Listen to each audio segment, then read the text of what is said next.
हे हास्य विनोद की असीम अनुकंपा के धनी, प्रधानमंत्री यहां खड़े होते हैं, कहते हैं नारेगा जैसी बेकार योजना मैंने कभी नहीं देखी।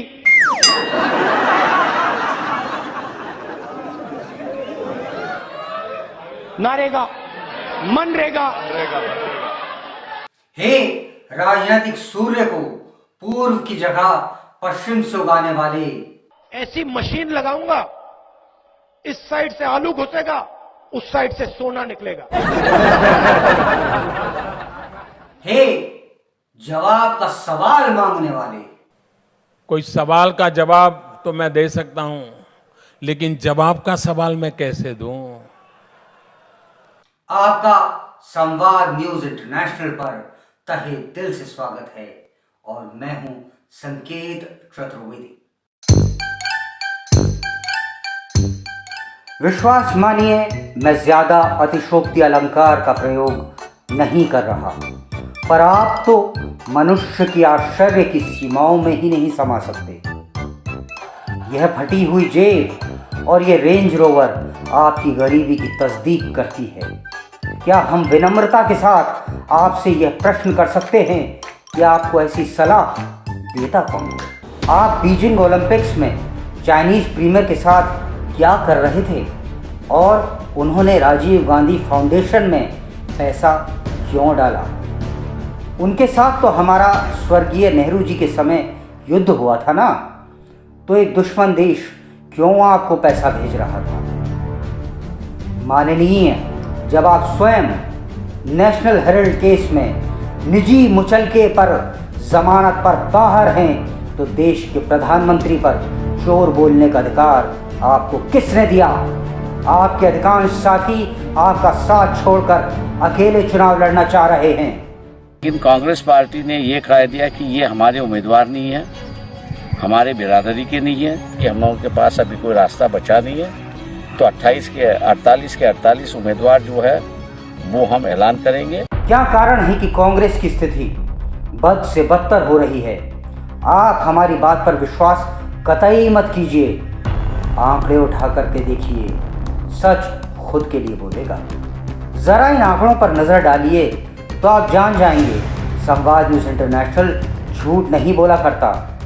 अब हम मोदी को वोट क्यों देते हैं, इस बात की तस्दीक हम नहीं, पाकिस्तान की संसद करेगी। जरा गौर फरमाइए।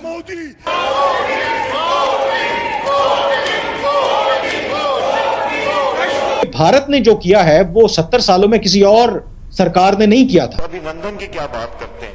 मुझे याद है पैर कांप रहे थे, पसीने माथे पे थे और हमसे शाह महमूद साहब ने कहा, फॉरेन मिनिस्टर साहब ने, कि खुदा का वास्ता है अब इसको वापस जाने दें, क्योंकि 9 बजे रात को हिंदुस्तान पाकिस्तान पे अटैक कर रहा है। और आपने मुंबई में हुए 26/11 के अमानवीय हत्याकांड के बाद क्या किया? डोजियर पर डोजियर दिए और अंत में कहा हम क्रिकेट नहीं खेलेंगे जी। आपके सांसदों ने भारतीय सेना के सर्वोच्च अधिकारियों पर प्रश्न चिन्ह उठाए। जो भी सर्जिकल स्ट्राइक का दावा सरकार कर रही है वो सही है या गलत है मुझे नहीं, मेरे हिसाब से तो फेक लग रहा है, और वो तब तक फेक लगेगा जब तक भारत सरकार अपनी तरफ से सबूत नहीं देती कि हाँ सचमुच इस प्रकार का कोई सैनिक अभियान हुआ था पाकिस्तान के आतंकवादी ठिकानों को नष्ट करने। हमारे भी थल सेना अध्यक्ष एक सड़क के मतलब गुंडे की तरह अपने बयान देते हैं। पाकिस्तान का दे तो दे, वो तो है ही, उनकी तो फौज में क्या रखा है साहब, वो तो एक माफिया टाइप के लोग हैं। लेकिन हमारे सेना अध्यक्ष भी इस तरह के बयान क्यों देते हैं वो मुझे लगता है।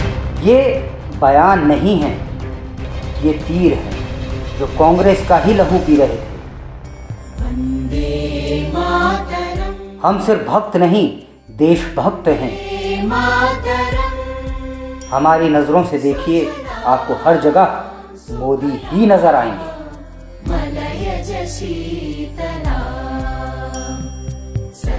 श्यामला मातरम वंदे मातरम वंदे मातरम।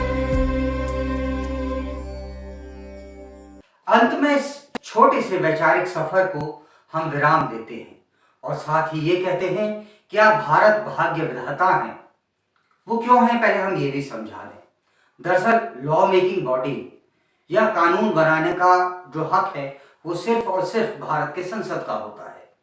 पुलिस यहाँ तक कि सुप्रीम कोर्ट भी लॉ एनफोर्सिंग बॉडी होता है, न कि लॉ मेकिंग बॉडी। तो जब आप भारत का कानून बनाने की क्षमता रखते हैं तो आपको अपनी बात बहुत ही सोच समझ करके रखनी चाहिए, न कि किसी ऐसे व्यक्ति की तरह जो बिना सोचे समझे कुछ भी बोल दे। तो आप जैसे भारत भाग्य विधाताओं से हमारा एक छोटा सा प्रश्न है कि आप बड़े लोग हैं, मगर याद करिए कि भारत आपसे भी बड़ा है। आप ग्रैंड ओल्ड पार्टी हैं, मगर भारत आपसे भी पुरानी पार्टी है। भारत पार्टी नहीं देश है, और सभ्यता स्थिति नहीं होती, बंदरगाह होती है, यात्रा होती है।